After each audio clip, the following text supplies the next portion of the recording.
The Sniper by Liam O'Flaherty. The long June twilight faded into night. Dublin lay enveloped in darkness but for the dim light of the moon that shone through fleecy clouds, casting a pale light as of approaching dawn over the streets and the dark waters of the Liffey. Around the beleaguered forecourts the heavy guns roared. Here and there through the city, machine guns and rifles broke the silence of the night, spasmodically like dogs barking on lone farms. Republicans and Free Staters were waging civil war. On a rooftop near O'Connell Bridge, a Republican sniper lay watching. Beside him lay his rifle, and over his shoulders was slung a pair of field glasses. His face was the face of a student, thin and ascetic, but his eyes had the cold gleam of the fanatic. They were deep and thoughtful, the eyes of a man who is used to looking at death. He was eating a sandwich hungrily. He had eaten nothing since morning. He had been too excited to eat. He finished the sandwich, and, taking a flask of whiskey from his pocket, he took a short draught. Then he returned the flask to his pocket. He paused for a moment, considering whether he should risk a smoke. It was dangerous. The flash might be seen in the darkness, and there were enemies watching. He decided to take the risk. Placing a cigarette between his lips, he struck a match, inhaled the smoke hurriedly, and put out the light. Almost immediately, a bullet flattened itself against the parapet of the roof. The sniper took another whiff and put out the cigarette. Then he swore softly and crawled away to the left. Cautiously he raised himself and peered over the parapet. There was a flash and a bullet whizzed over his head. He dropped immediately. He had seen the flash. It came from the opposite side of the street. He rolled over the roof to a chimney stack in the rear and slowly drew himself up behind it, until his eyes were level with the top of the parapet. There was nothing to be seen, just the dim outline of the opposite housetop against the blue sky. His enemy was under cover. Just then an armored car came across the bridge and advanced slowly up the street. It stopped on the opposite side of the street, 50 yards ahead. The sniper could hear the dull panting of the motor. His heart beat faster. It was an enemy car. He wanted to fire, but he knew it was useless. His bullets would never pierce the steel that covered the gray monster. Then round the corner of a side street came an old woman, her head covered by a tattered shawl. She began to talk to the man in the turret of the car. She was pointing to the roof where the sniper lay. An informer. The turret opened.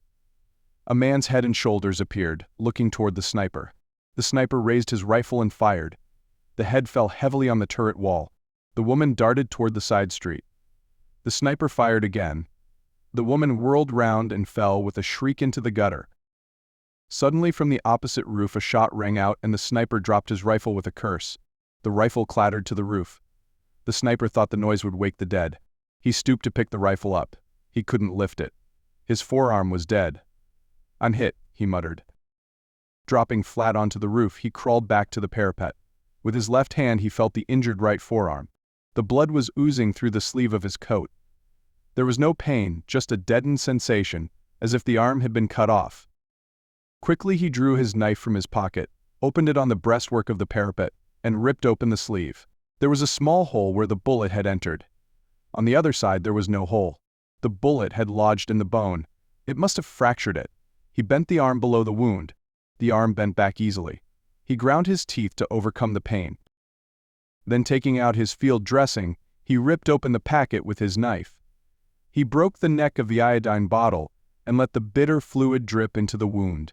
A paroxysm of pain swept through him. He placed the cotton wadding over the wound and wrapped the dressing over it. He tied the ends with his teeth. Then he lay still against the parapet, and closing his eyes he made an effort of will to overcome the pain. In the street beneath all was still. The armored car had retired speedily over the bridge, with the machine gunner's head hanging lifeless over the turret. The woman's corpse lay still in the gutter. The sniper lay still for a long time, nursing his wounded arm and planning escape. Morning must not find him wounded on the roof. The enemy on the opposite roof covered his escape. He must kill that enemy, and he could not use his rifle.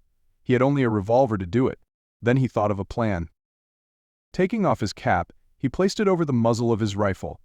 Then he pushed the rifle slowly upward over the parapet, until the cap was visible from the opposite side of the street. Almost immediately there was a report, and a bullet pierced the center of the cap. The sniper slanted the rifle forward. The cap clipped down into the street. Then catching the rifle in the middle, the sniper dropped his left hand over the roof and let it hang, lifelessly. After a few moments, he let the rifle drop to the street. Then he sank to the roof, dragging his hand with him. Crawling quickly to his feet, he peered up at the corner of the roof. His ruse had succeeded. The other sniper, seeing the cap and rifle fall, thought that he had killed his man. He was now standing before a row of chimney pots, looking across with his head clearly silhouetted against the western sky. The Republican sniper smiled and lifted his revolver above the edge of the parapet. The distance was about 50 yards, a hard shot in the dim light, and his right arm was paining him like 1,000 devils. He took a steady aim. His hand trembled with eagerness. Pressing his lips together, he took a deep breath through his nostrils and fired.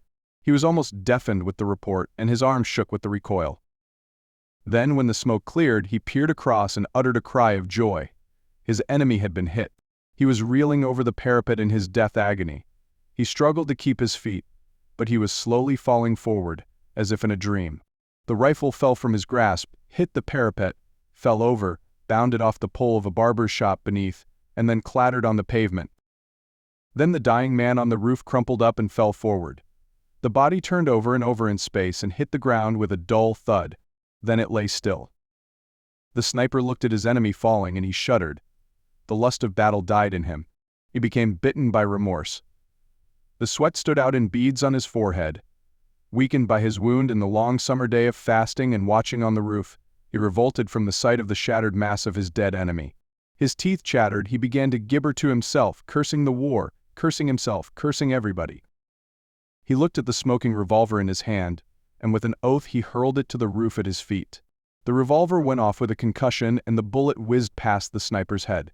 He was frightened back to his senses by the shock. His nerves steadied. The cloud of fear scattered from his mind and he laughed.